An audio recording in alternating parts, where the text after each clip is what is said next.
Olá, estou de volta, caiu a conexão. Já retornei aqui, professora, estou aguardando novamente. Aconteceu um probleminha, caiu a conexão. E vamos lá aguardar novamente. Como eu dizia, hoje nossa conversa vai ser com a professora Aildes Caldas Torres, que vai nos falar sobre a... Vamos ver, Joelso, tudo bem, querido? Chegando aí, ótimo, fique à vontade. Estou aguardando a professora Iraildes. E como eu dizia, hoje a conversa tem aqui nome e sobrenome. Olá, Karina, tudo bom, querida? Seja bem-vinda. E a poética do ecofeminismo na Amazônia brasileira. O canto das mulheres da floresta. Este é o nosso tema. Então, aqui chegou a professora Iraildes. Vamos lá, vou convidá-la novamente. Espero que não caia a conexão. Vamos aguardar aqui, ver se conectamos. Olá, Cláudia, tudo bem, querida? Iraildes chegou. Oi, professora. Oi, minha querida. Olá, professora. Oi, Marta, boa tarde. Boa tarde, Tudo bem? professora. Tudo bem. Tivemos aí uma queda da conexão, mas agora parece que Sim. vamos aqui deslanchar com a nossa conversa. Seja bem-vinda, professora. Olha, eu estava super ansiosa o dia inteiro pensando, né, na nossa conversa, porque é uma alegria muito grande, professora, tê-la aqui comigo, né? Você sabe que eu lhe conheci num lugar propício, foi a Praça da Literatura. Pois é. Na Praça da Literatura eu lhe conheci e foi assim um encontro muito bacana e desde aquele dia eu já não a reencontrei pessoalmente, não é isso, professor? Então a gente Sim. tem um tempão sem nos ver, mas eu tenho sempre acompanhado o seu trabalho, a sua dedicação com os seus alunos, com os seus orientandos, né? E vejo que você é uma professora muito querida pelo seu trabalho, pelo seu carisma. E me permita, professora, antes de você tomar a palavra, eu quero mostrar, eu vou falar um pouquinho sobre a sua biografia. Olha só, de onde eu vou pegar. Lembra desse livro? Sim, sim. A Imortalidade Amazônica, né? Então, assim, eu peguei aqui a sua biografia e diz o seguinte: Iraídes Caldas Torres é amazonense de Maués, com formação em filosofia, teologia e serviço social pela UFAM, na Universidade do Estado do Amazonas. É doutora em antropologia social pela Pontifícia Universidade Católica de São Paulo e pós-doutora pela Universidade de Lyon 2, na França.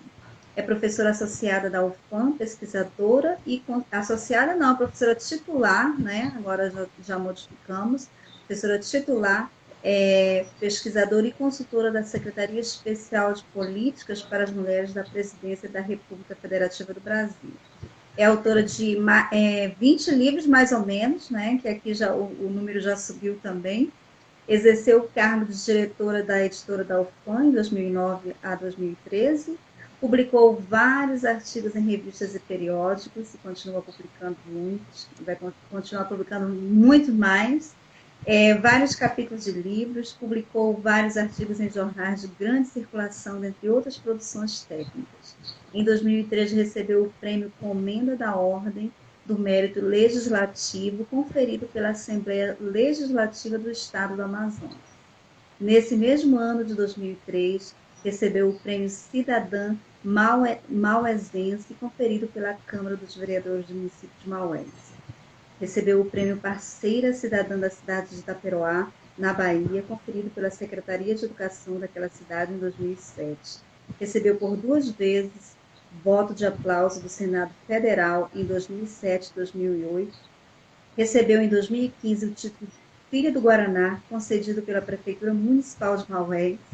Recebeu em 2015 o prêmio de primeiro lugar em produção científica da área de humanidades, conferido pela UFAM. É membro da Academia de Letras do Brasil, seção do Amazonas. E esse currículo aqui já aumentou bastante, professora, e eu deixo agora com você, para que você dê continuidade, para falar aí o que veio antes, que não está aqui, porque essa aqui é uma antologia da BEPA, né, que nós tivemos o prazer de participar, né? É com você. Boa tarde, Marta. Boa tarde aos internautas e todos que nos veem, nos assistem. Eu tenho muita alegria em poder conversar com você, com seu público e com o mundo inteiro, porque daí, da onde você está, da Espanha, é um grande portal da Europa, do mundo, e a Amazônia, de onde eu estou, é também outro grande portal de visibilidade para o mundo, né, e de contato mundial, que é a nossa região. É muita bondade sua você falar de tudo isso, porque eu sou uma pessoa muito simples, né?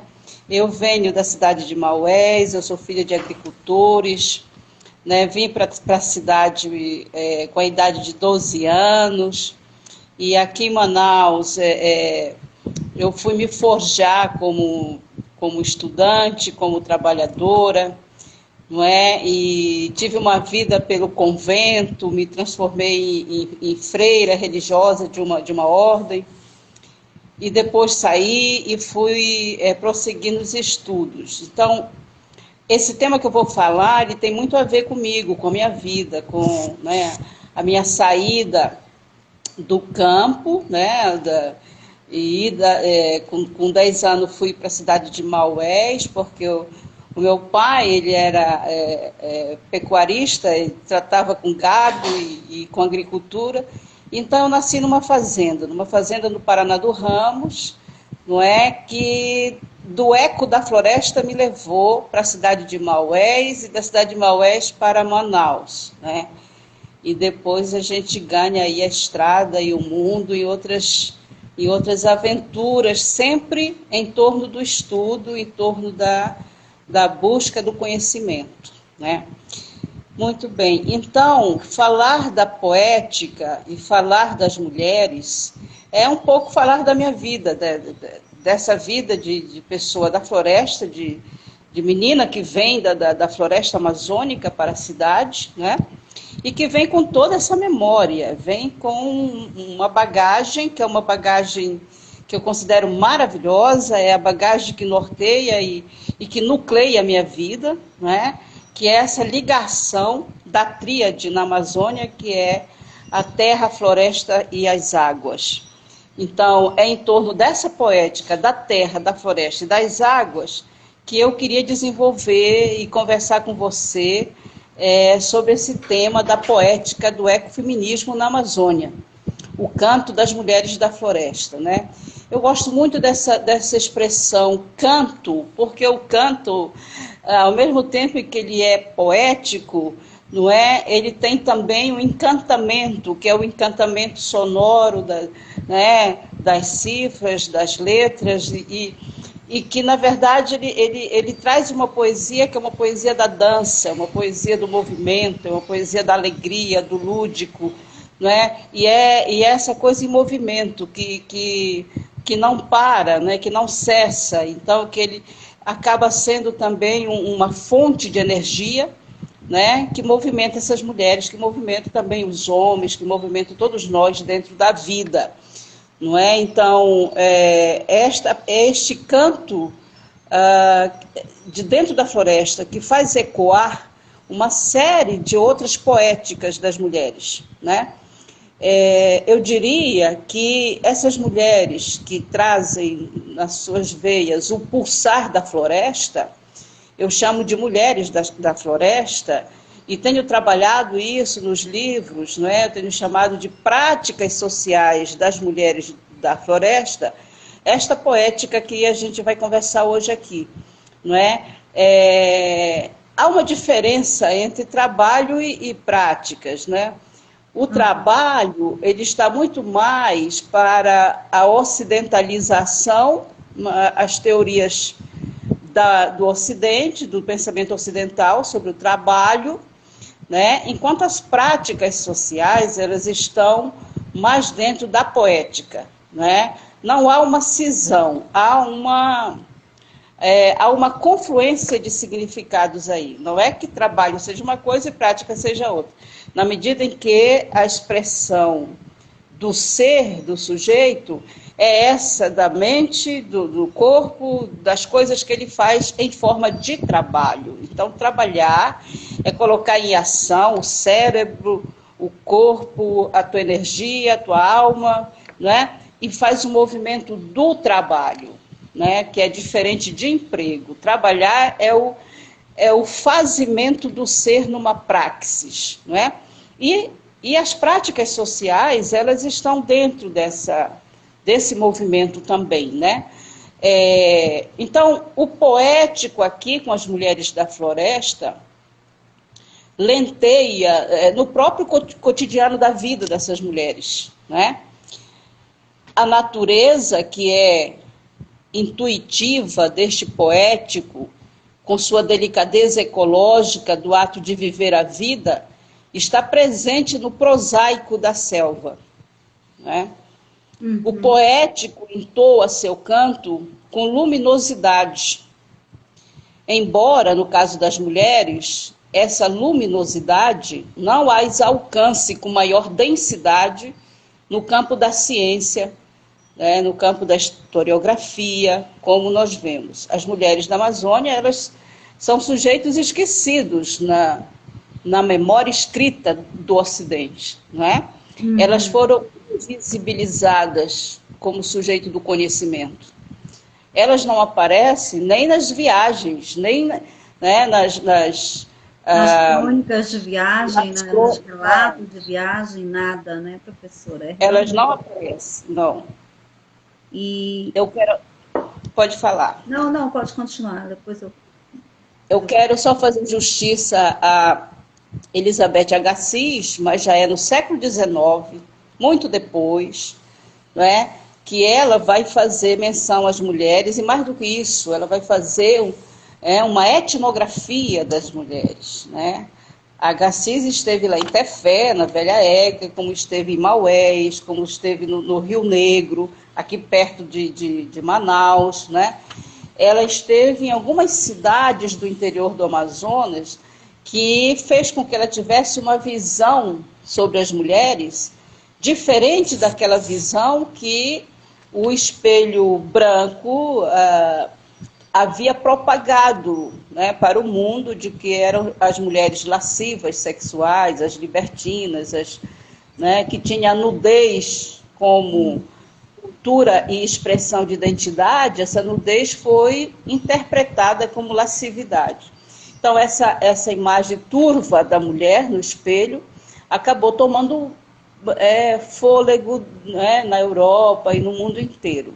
Bem, mas essa mulher que não aparece nas crônicas dos viajantes, né, ela tem uma expressão, ela tem uma luminosidade dentro da região, não é, que aparece muito fortemente por dentro das culturas. E aí eu posso pegar uma delas, que é essa mais dos meus estudos, que é a cultura dos índios Saterê-Maué, em cuja cultura as mulheres aparecem como centro da etnia, né?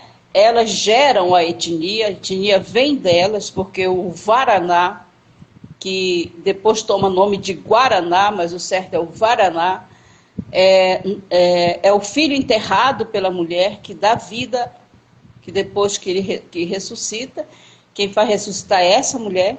Depois que ele ressuscita, ele dá, então, vida a esta etnia chamada Saterê-Maué. E essas mulheres, então, elas são centrais na cultura, elas são guardiãs da cultura, né?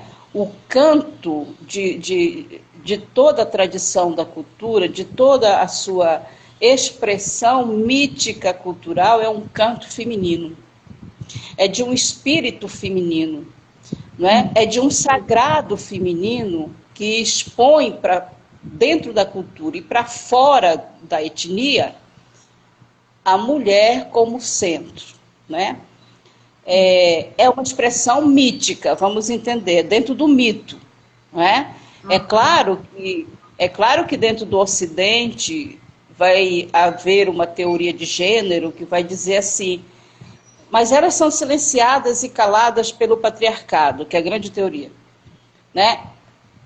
Olha, o patriarcado, pelos meus estudos, ele não alcança muito a etnia. É mais uma expressão mítica mesmo. Nós temos que compreender os povos dentro da sua estrutura mítica. Levada Né? para a questão da espiritualidade, professora? Sim, é mais para o campo mesmo da cosmogonia, de como que a etnia se percebe no mundo, né? No mundo cosmogônico. Bem, então, essa mulher que é central na cultura, ela também é aquela que vai ser a guardiã, né, do Guaraná. O Guaraná, ele é um demiurgo que orienta toda a expressão transcendental do povo Sateré-Maué, né? É o Guaraná que é o demiurgo, que é o Deus com D pequeno, né? Não é a religião, não é o judaico-cristão, não é. Não. Mas é um panteísmo, né? Embora se fale, mas os índios estão lá nas igrejas evangélicas, estão lá na igreja católica, eles estão sim, né? Mas a alma deles está em outro lugar.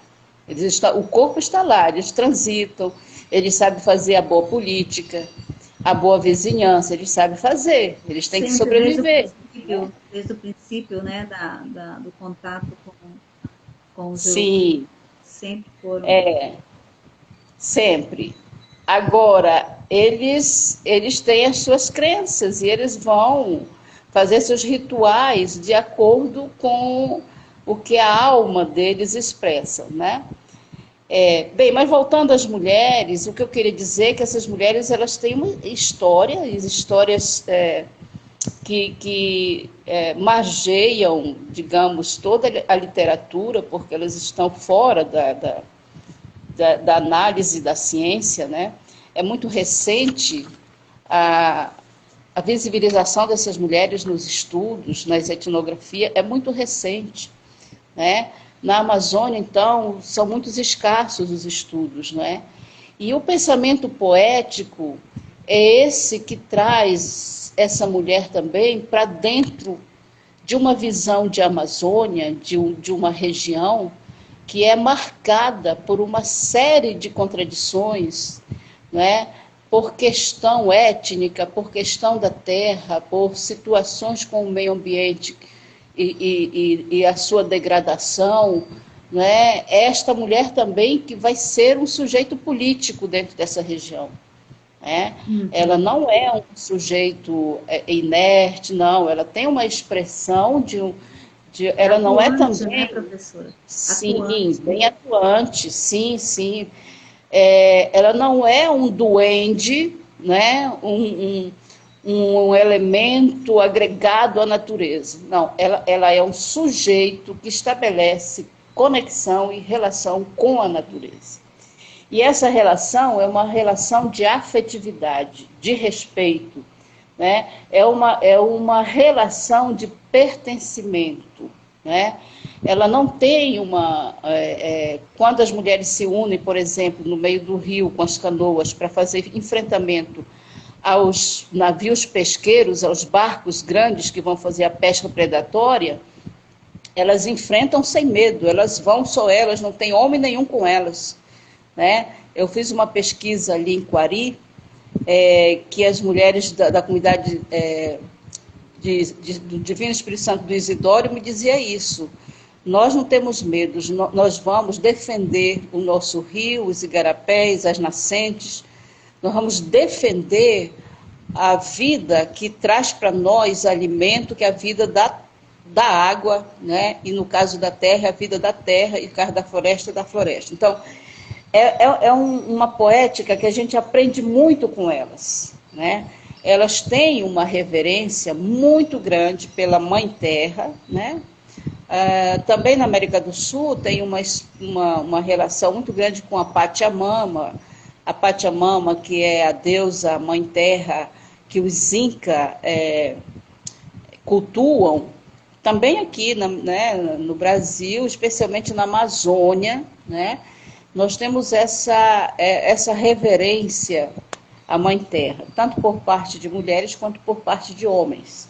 E a Mãe Terra, ela engendra um espírito feminino, naquilo que nas teorias ocidentais se chama de eterno feminino, que não é um eterno feminino nos moldes dessa teoria ocidental, é um eterno feminino ligado à natureza, e vamos entender a natureza que eu estou falando, é a natureza animada e inanimada, é a terra, a floresta e a água.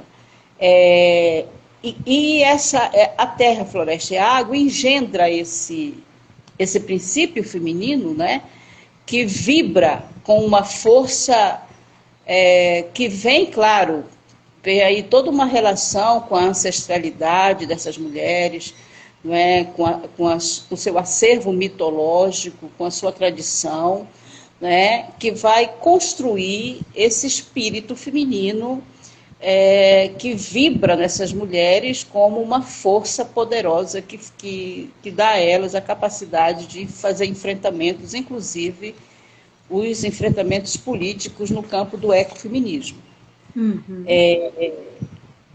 E de onde que vem essa força e essa relação? Vem justamente da experiência que essas mulheres desenvolvem, né?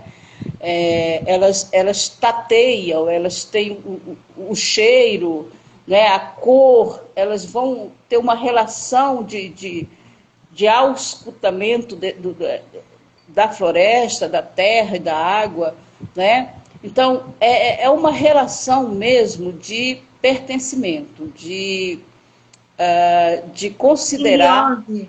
Elas estão conectadas, há uma conexão. Há uma conexão. O que eu quero dizer é o seguinte, que elas se embebem dessa energia, isso. A energia das cascatas, das nascentes, dos igarapés, né, da terra, elas se embebem e devolvem à natureza com muito respeito toda essa relação. Por exemplo, o trato dela com a terra é de muito respeito, né? Quando você vai entrar na selva, você pede licença da mãe da mata, do guardião da floresta, do curupira, não é? Você, quando vai fazer a roça, né, e vai lavrar a terra, pede licença, tem toda uma ritualística com a terra. Depois que tira o roçado, né, a roça, você deixa a terra para fazer o pousio, que é um descanso que a terra tem, porque se concebe que a terra tem um útero, que é aquele que germina, aquele que faz a procriação, e assim como a mulher também ela precisa descansar o útero para outra gravidez, né? Então, essa relação, como tu falas, uma relação simbiótica, é uma relação mesmo de pertencimento. Assim como eu preciso da natureza, a natureza precisa de mim, né? Aquela coisa que o Edgar Morin fala, de que nós somos 100% natureza e 100% cultura, é realmente muito essa coisa, né? De a gente se reconhecer enquanto pertencente, né? O que o Ocidente fez até hoje com o racionalismo? Né? Ele fez uma cisão, um divórcio entre cultura e natureza, né?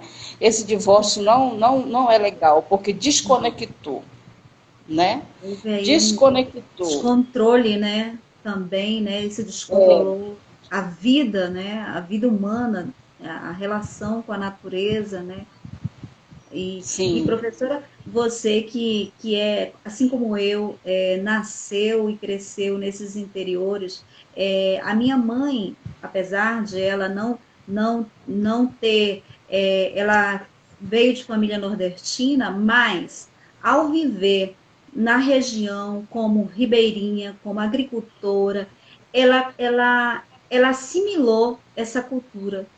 Muitas coisas que você está falando aqui eu via na prática essa questão da defesa do território, a defesa, cuidar da terra, sabe? Tem toda essa questão. E vou ler aqui um comentário da Carol, para você ter continuidade. Sim. A ecologia de saberes dessas mulheres é um caminho para se pensar os processos de sociodiversidade cultural em comunidade na Amazônia brasileira. Obrigada. Sim. Sim. A Carol Silvestre que está aí, né? Isso. A Carol tem me seguido nas palestras aqui com esse tema. Mas eu queria continuar um pouquinho, falar desse princípio feminino, né? Uhum. Que é uma fonte de energia que há na natureza e no universo, né? Esse princípio é uma espécie de alma da natureza, né? Uhum. E quando se faz ruptura com isso, como fez a ciência moderna, que separou a physis da compreensão do humano, estabelecendo uma subordinação da natureza à razão, uma escravização, uma exploração da natureza, e com isso também a dominação da mulher, né? Então, quando há uma cisão com esse princípio feminino, com essa visão, há o desequilíbrio da natureza.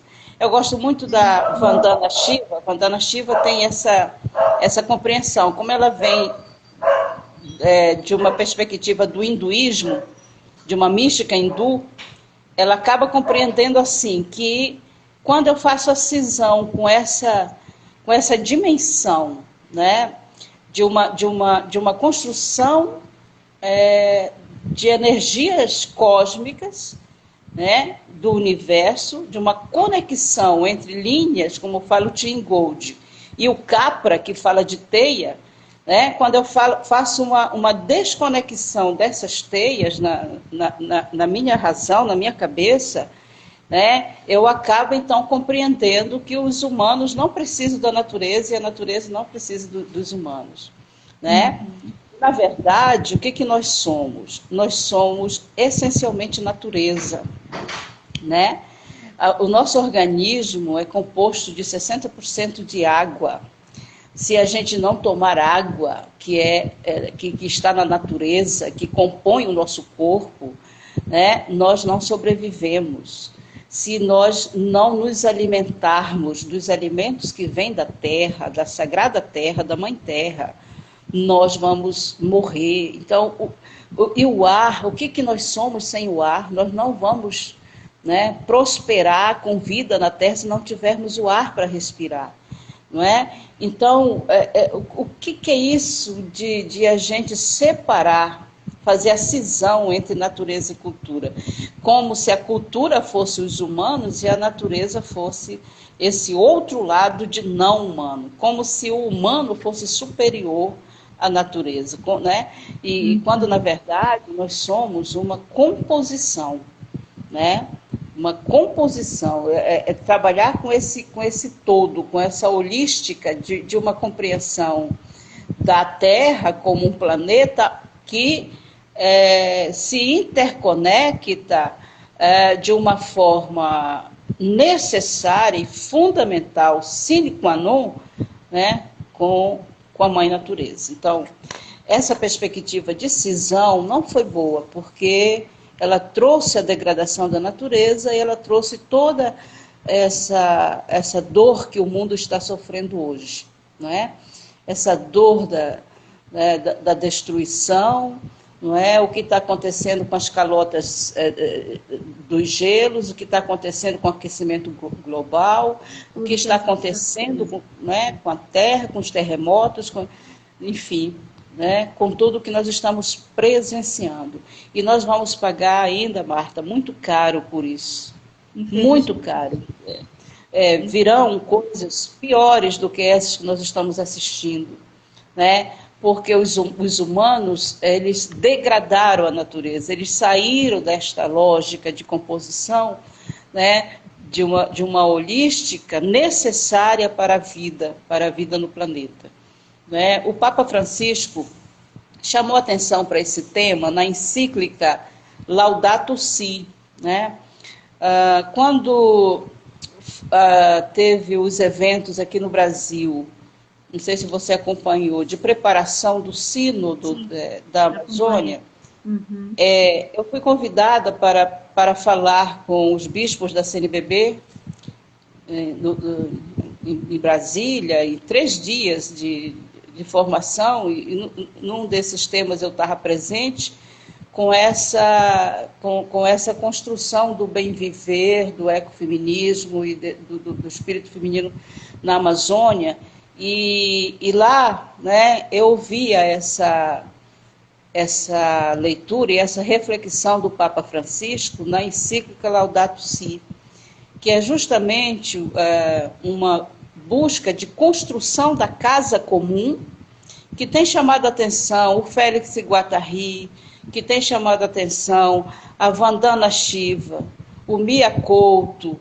né, que tem chamado a atenção o Frijop Capra, o Boaventura Souza Santos, né, esse pessoal que tem trabalhado um pouco mais com o pensamento ecológico, né, com os saberes locais, Aníbal Quirrano, né, uma série desses autores que vem, né, a própria Gayathri Spivak, que vem trabalhando essa perspectiva de dar voz, né, de ver o local, de valorizar a ancestralidade, de valorizar a tradição, né, e que organize a casa comum, que é o planeta, não é, de uma forma a que todos possam conviver, né, de uma maneira respeitosa e em teia, em relação.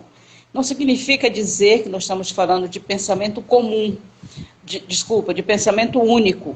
Nós estamos falando de um pensamento que respeita as diferenças, respeita as contradições, respeita todas as críticas, não é?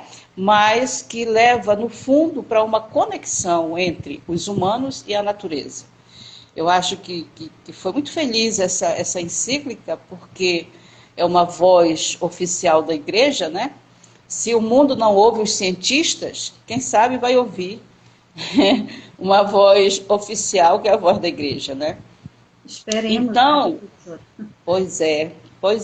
Esperemos. Então com essa vivência da floresta, da água e da terra, né? Essa vivência dos igarapés, das nascentes, né? Essa vivência com a agricultura, toda essa forma simples de viver, digamos, mas ao mesmo tempo feliz, alegre, né, compõe essa poética da leveza da alma, da leveza da vida.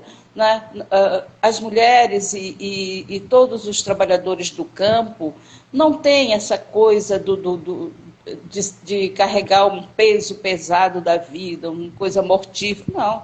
São muito felizes, têm uma leveza, né? Porque tem essa dimensão desta vivência, né? Com essa perspectiva de conservação da natureza. Na medida em que eu utilizo a natureza, eu faço o manejo dela, eu reponho a ela, né, aquilo que eu tirei, né? Eu respeito, né? Os povos tradicionais não retiram o peixe quando está no tempo do defeso, né? Há todo um respeito com a natureza, não vai fazer a ponta da mandioca se a lua não estiver bem posicionada, não vão pescar o peixe se a lua não estiver bem, porque senão vai apodrecer o peixe. Então, há toda uma relação também, né, com as leis da natureza. Então, é isso que eu estou chamando de poética. E essa poética também, ela vai se dar através das narrativas, né? As narrativas que vêm da Amazônia são narrativas muito arrepiantes, no sentido de que elas há uma erotização da natureza, aquilo que me arrepia quando eu ouço as histórias, né? Aquilo que me faz pensar no diferente. Então, ecoa toda uma, né, como se a gente estivesse vendo aqui o Macunaíma com as suas peripécias, né, mostrando uma Amazônia que ele não domina, mas que vai desbravando. Então, as mulheres também, elas não dominam, mas elas vão desbravando. Né? E que força que elas recebem? É essa força que eu estou falando, desse espírito feminino, essa força da Mãe Terra, da Pachamama. Né? Então, aqui há uma leitura, digamos, de um ecofeminismo que não se dá pela via de uma organização forte de mulheres, aquelas que vai para a rua, ou que vai para as vicinais. Não, é um ecofeminismo por dentro das vivências. É um ecofeminismo por dentro das práticas. Né? Na medida que lidam na casa, no serviço doméstico, muito mais do que os homens, na medida em que elas trabalham com a criação de animais de pequenos portes, com hortas nas suas casas, né? E com a roça de mandioca, e elas não dependem da natureza, elas agasalham bem o lixo, cuidam bem do lixo, elas estão fazendo, né, conservação do meio ambiente. Então, elas têm uma racionalidade com o meio ambiente, que é uma racionalidade intuitiva, de que elas precisam fazer a conservação para preservar a própria vida. Então, veja, é uma sabedoria da floresta que nos encanta, né? Elas nos ensinam muito. Então, se você entra, por exemplo, numa aldeia indígena, numa comunidade indígena, você não vai ver um papel nas ruas da comunidade, naqueles caminhos que a gente chama de rua na cidade, são os caminhos, tudo limpo, a gente não vê nada, né? O asseio é uma coisa impressionante dentro dessas comunidades, né? Então, é um ecofeminismo que tem uma postura política, porque tem uma consciência de conservação, né? E é um ecofeminismo que se dá pela própria atuação dessas mulheres dentro das suas famílias, das suas comunidades, né? Como um ser voltado para a conservação da floresta. Né? E aí, com isso, a gente resgata uma certa justiça ambiental. Né? E aquela coisa que se fala que os povos tradicionais retiram da floresta e da água o peixe e tal, e não repõem, por isso que eles concorrem para fazer a degradação ambiental, isso não é verdade, não é verdade. Né? Então é preciso que a gente resgate uma justiça ambiental com relação a essas mulheres, com relação aos homens da floresta, né? E que a gente, então, faça com que essa compreensão não se vire de uma forma contrária, né, a penalizar esses povos. Né? Djalma Batista diz que o desequilíbrio acontece quando justamente chegam os invasores, os colonizadores aqui no Novo Mundo. Né? Então, ainda falando do ecofeminismo, a gente não pode deixar de frisar que essas mulheres têm um projeto ético-político, de uma ecoética, né, pautada na compreensão da natureza como provedora da vida, sem a qual inexiste vida humana. Então, a sua luta, ela se dá em defesa, né, das nascentes. Não é uma perspectiva paralisada, mas é um ecofeminismo muito atuante. Se a gente for perceber ali em Belo Monte, onde se construiu toda essa parte de um grande movimento, né, ali do Xingu, nós vamos ver a presença das mulheres muito forte. Aqui nos Encontros das Águas em Manaus tem um movimento em defesa do Encontro das Águas, para não deixar fazer hidrelétrica, assim como lá no Xingu, que as mulheres estão muito na frente, né? E então são mulheres corajosas que fazem enfrentamento com o grande capital, né? Não é somente com o Estado, porque por trás está o grande capital, né? Verdade. Então, e como está, né, professora? Sim, sim. Então, nós falamos aqui de uma prática poiesis dessas mulheres, que elas se criam e se recriam dentro desta compreensão, uma compreensão de pertencimento com o planeta, né, numa busca de nos ensinar que a gente precisa respeitar, né, o ecossistema, a natureza, né, e que essa natureza, o ecossistema, precisa se autorregenerar com esta teia que se estabelece entre os humanos e a própria natureza, né? Autorregeneração que o Capra trabalha, mas também que o Maturana e o Varela têm chamado a atenção para isso, né? Então, há uma poética de uma afetividade das mulheres com a natureza, né? O Eduardo Galvão chama atenção para essa questão da afetividade. Ele diz que a terra, ela conversa com os agricultores, ela fala com os agricultores, né? Então, há uma ética de reciprocidade. E essa ética de reciprocidade, ela altera a percepção e constrói aliança com o planeta, né? Então, essa discussão, ela é, ao mesmo tempo, bem politizante para todos nós, né? Ela é bem incisiva na defesa da natureza, nessa compreensão amazônica da terra, floresta e água, né? E ela traz para nós uma mensagem, uma lição de vida, né? Que se a gente não se der conta disso, nós vamos pagar um preço muito caro, né? E já Nós precisamos sim atentar para isso, né? Tem muita gente fazendo pouco das mensagens que chegam do universo, né? Não acreditam né? Nas mensagens que são enviadas do universo para o planeta Terra.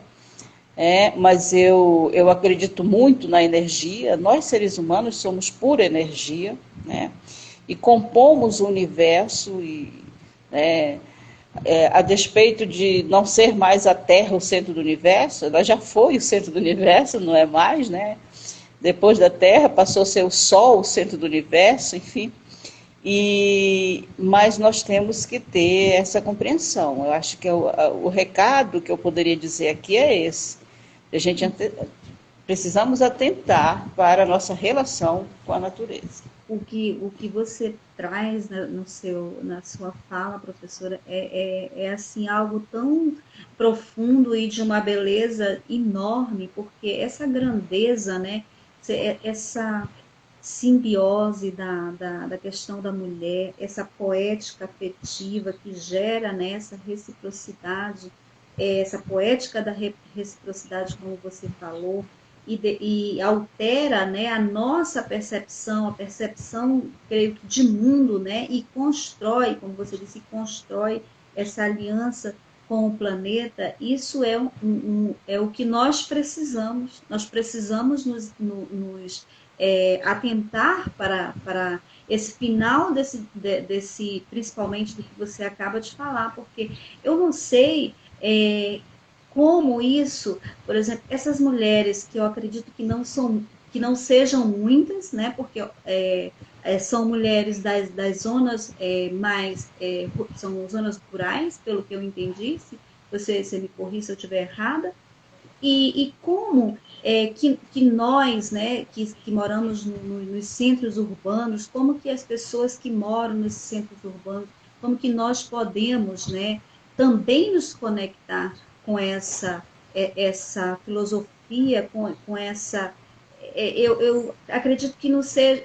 Eu acredito que até seja essa filosofia de vida que nós perdemos, né, professora? Que gerava essa conexão, como você acabou de dizer. Sim. Como isso funcionaria, professora? Pois é. As mulheres, elas têm isso muito presente de uma forma muito intuitiva na vida delas, né? Uhum. Elas, como nós sabemos, elas não têm estudos. O que que elas têm? Elas têm experiência e elas têm uma formação de oralidade passada de geração a geração, que elas levam muito a sério. Então, a ancestralidade dá a elas um conhecimento, digamos, que ela vai transmitir para os seus filhos e vai atuar com esses saberes. Não é? Uhum. Elas estão aí para nos ensinar, para nos dar uma lição. Nós da cidade, nós que nos acostumamos com outras lógicas, digamos, outros entendimentos de vida e de ser e estar no mundo, né? Elas estão no mundo que não é esse mundo da chamada grande civilização, das grandes cidades, né? Dos seus santuários de consumo. Não, elas estão no mundo que é o mundo da floresta, mas é um suntuoso mundo, porque nesse mundo há a expressão de um acervo cultural fantástico, tanto de um acervo cultural elaborado pela oralidade e tradição em termos de mitologia, de cosmogonias, teogonias, em termos de compreensão de mundo, né? Uhum. Pela via dos relatos, das narrativas, dos mitos, das representações, não é? Quanto na sua composição mesmo de natureza bucólica, com seus igarapés, com seus rios, com todo esse monumento que é a Amazônia, no sentido de ser ela, portentosa, tudo na Amazônia é muito grande, o grande rio, a grande floresta, né? Então, mas essa é uma mercadoria vendida para o mundo, né? É um senso comum erudito que informa o mundo que aqui está não sei quantos % de água doce, né? A grande floresta, e está mesmo, mas como se eu estivesse vendendo um produto. O certo mesmo é que é tudo isso, mas isso precisa ser vivenciado. E essas mulheres vivenciam. As minhas pesquisas, elas são na área rural, né? Na Amazônia profunda mesmo, onde é até mais difícil de chegar. Eu trabalhei numa comunidade bem distante, né? Não eram índios isolados, mas eram comunidades de difícil acesso, inclusive com ribanceiras muito altas para se chegar. Eu trabalhei no Rio Urupadi, Rio Andirá, e também no Rio, ali de Maués, como é que chama? Pajuru, Andirá e Marau. Esses são os grandes rios que eu trabalhei. E agora, ultimamente, sim, e no Alto Solimões, que eu trabalhei em várias comunidades no município de Quari, e agora eu estou no Rio Amazonas, ali em Parintins, né, e também continuando das pesquisas nas comunidades de Maués, né. E essas mulheres, elas estão, então, na organização da comunidade, através da produção do mel de abelha, essas mulheres que eu estou trabalhando agora. Isso que eu chamo de práticas sociais, por exemplo, a meliponicultura, a produção de abelha é uma fabricação, uma coisa feita pelas mulheres. O acondicionamento das abelhas, a domesticação das abelhas feita por mulheres. Há outras que eu trabalho, lá na Valéria, que é uma região de Parintins, são com as mulheres oleiras, aquelas que fazem vasilhas de barro, e com as ceramistas, aquelas que fazem réplicas de sítios arqueológicos, e atrai turista para a comunidade, e elas se organizam em associação e fazem a geração de renda lá.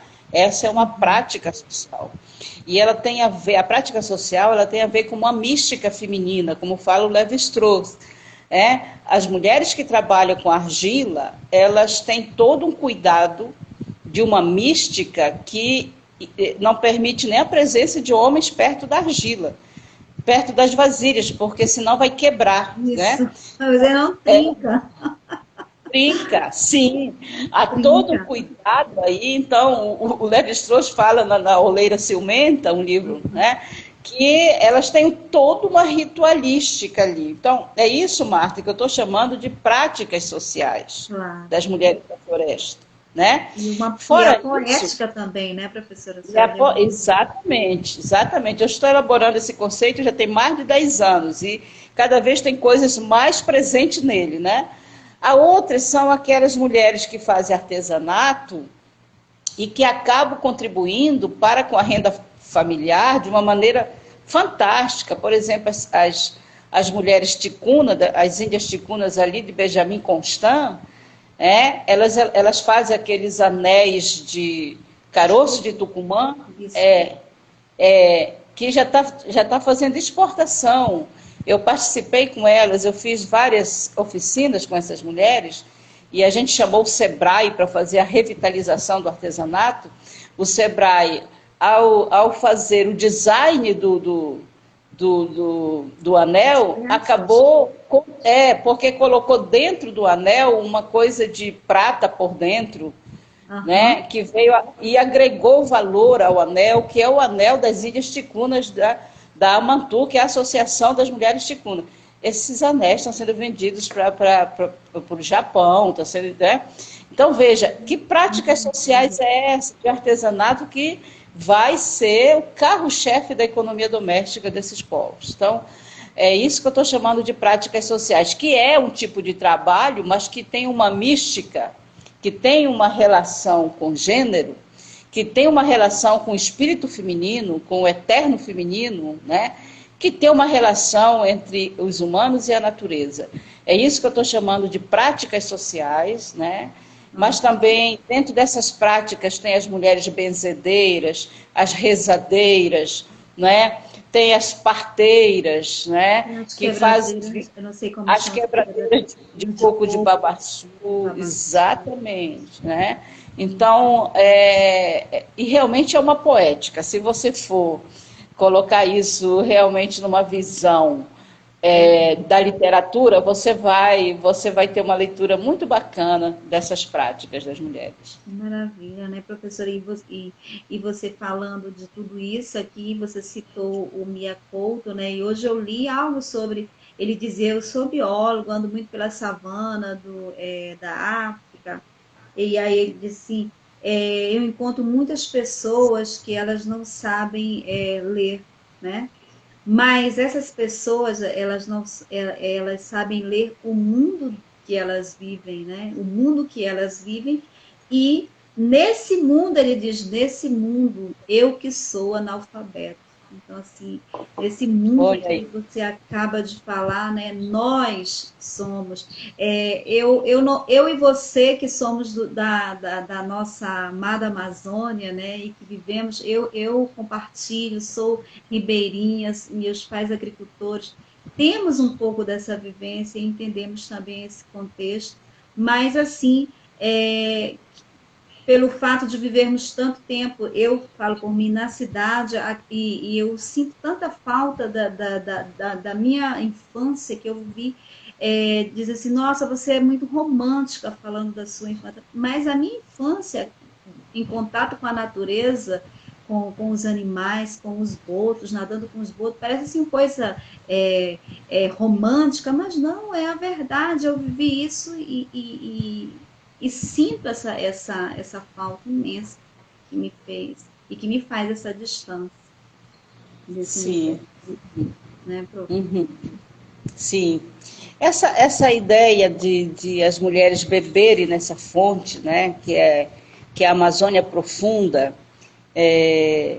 a gente no programa Sociedade e Cultura na Amazônia tem desenvolvido esse conceito de Amazônia Profunda, ou seja, a Amazônia, eu volto daquela coisa que eu falava do senso comum erudito, ela não é isso que o mundo pensa que é, né? ela é muito mais uma expressão de cultura real, digamos, do que mesmo essa que a gente tenta colocar nos livros. Não é, né? Só vivenciando mesmo dentro da floresta, né? Eu, quando vou fazer pesquisa, eu passo um tempo com essas mulheres. Eu preciso dormir na casa delas, eu preciso estar com elas para ver como que é o movimento que elas fazem, né? Então, eu percebo assim, elas acordam muito cedo e vão cedo já fazer as coisas domésticas, e vão para o rio, trazem água e faz o café. Eu sei que quando é 11 da manhã, ou 11h30, elas já estão voltando da roça, né? E depois elas vêm terminar de fazer a comida e depois elas retornam para a roça, né, no sol quente. E quando eu pergunto a elas, vocês fazem um trabalho pesado? Esse é um conceito também, uma teoria que eu tenho trabalhado aqui no Amazonas, nas minhas pesquisas. Elas dizem não, o trabalho pesado para mim é pegar sol quente na cabeça, quando eu venho da roça. Olha aí, olha o conceito que essas mulheres nos ensinam, né? Elas têm outro conceito de trabalho pesado, né, professora? Outro conceito de trabalho pesado, outro totalmente conceito. Diferente do que eu, por exemplo, poderia pensar, né? Carregar um peso, né? Tudo isso aí. A outra coisa que eu também fiquei assim bem pensativa no campo da pesquisa, uma pesquisa que já faz mais de 10 anos que eu fiz aqui em Manacapuru, no lago aqui do Janauari, perto de Manacapuru. A gente perguntava das mulheres se elas trabalham, se elas se sentiam trabalhadoras. Elas diziam, não, eu ajudo o marido. Essa coisa da ajuda acabou sendo para mim uma coisa assim, bem pensativa, né? Digo, interessante, como que o patriarcado acaba fazendo uma visão de mundo para essas mulheres. Imagina, essas mulheres que acordam 5 da manhã, que vão fazer tudo para a família, vão para a roça, voltam no sol quente, depois volta para a roça, depois retorna para casa, vai fazer jantar, vai buscar água na beira, no porto, né? Lava roupa, cuida dos filhos, né? Cuida dos animais domésticos, cuida das suas plantações perto de casa, né? Essas mulheres não trabalham, né? Quer dizer, a visão que elas têm de trabalho é muito aquela do patriarcado, que quem trabalha é o homem, porque o trabalho é aquele que está fora da casa, né? A agricultura que está no roçado é uma extensão da casa, né? Então, eu fico assim muito pensando que nós tivemos uma formação patriarcal no Brasil muito grande, né? A literatura, Marta, é uma dessas expressões do patriarcado que nos assusta muito, né? O próprio Monteiro Lobato, né, nas suas construções, ele é muito patriarcal, isso, né? Como que ele diz que o papai, a mamãe foi para a roça e o papai foi trabalhar. Quer dizer, a roça não é trabalho, enquanto que o papai foi trabalhar porque ele foi pescar, foi para outro canto, né? Então, é toda uma construção que leva, essa é uma música de Niná, né? Que leva já as crianças desde cedo a pensar assim, trabalhar, né? Essa... É estrutural, né, professora? A gente acaba assimilando isso sem perceber, faz parte, né, do nosso convívio. Qualquer outro, por exemplo, até mesmo o racismo, até mesmo o machismo, né? Tudo é uma questão de que você já nasce e vai ouvindo coisas e você vai se formando, né, se moldando dentro daquele contexto, né? Sim. Professora, a senhora sabia que a gente já conversou 1 hora e já está acabando? Temos o quê? 1 minutinho para nos despedir? Então tá. Poxa vida, professora, que conversa mais rápida. Eu fiquei louca aqui. Nossa, acabou rápido. Professora querida, É um amor sempre conversar, é uma sensação maravilhosa conversar com você. Obrigada mesmo. E quem sabe a gente volta em um outro momento, né, em outro contato, em Sim. outra situação. Muito obrigada, professora. Deixo a palavra para você. 30 Ô, segundos. Marta, eu que agradeço, querida. Eu que agradeço. Muito obrigada pelo convite, né? Eu acho que a gente precisa visibilizar mais a Amazônia, falar mais daqui para o mundo, né? Das nossas pesquisas, do estágio da pesquisa de gênero que temos na Amazônia, né? E eu só tenho a agradecer você por essa sua, né, forma de tratar